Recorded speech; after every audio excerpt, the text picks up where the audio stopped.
23-year-old English woman Lucy Harrison was shot and killed by her English father in Texas last year. And why did he do that? Because she disagreed with what Donald Trump stands for.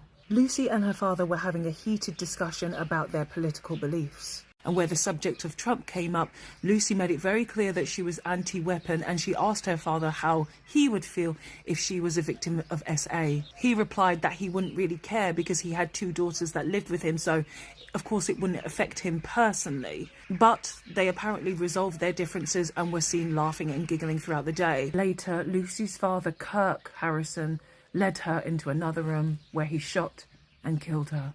And do you remember this other case from last year? This man claimed he accidentally killed his 14-year-old daughter Scarlett in a play fight. Vickers had argued that the knife that killed his daughter had become wedged against a granite chopping board while they were play fighting, and that Scarlett had run into the blade. During his trial, a pathologist said it was practically impossible for it to have been caused by anything other than a knife being held in a firm grip. Simon was later convicted and given a life sentence. The judge noted he had drank wine and smoked cannabis that night. And what a coincidence, Kirk just happened to be drunk as well. Western societies are prevalent for alcoholism, and especially in the UK, where drinking is part of the culture.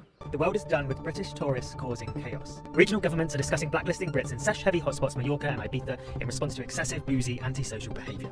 England has topped the table, but this is the table from the World Health Organization about children consuming alcohol. Apparently the number of children in England consuming alcohol has risen. The research suggests that 1 in 3 has tried alcohol by the age of 11, and more than half of 13-year-olds in England have been drunk. I mean, we're just so far ahead of other countries. I was reading about it in the Times, and it says middle-class parents have normalised harmful underage drinking. British men notoriously turn to alcohol to deal with a lot of their emotional instability and a way to process some of the things that they cannot cope with. And it makes you wonder what would happen if guns were still legal in the UK.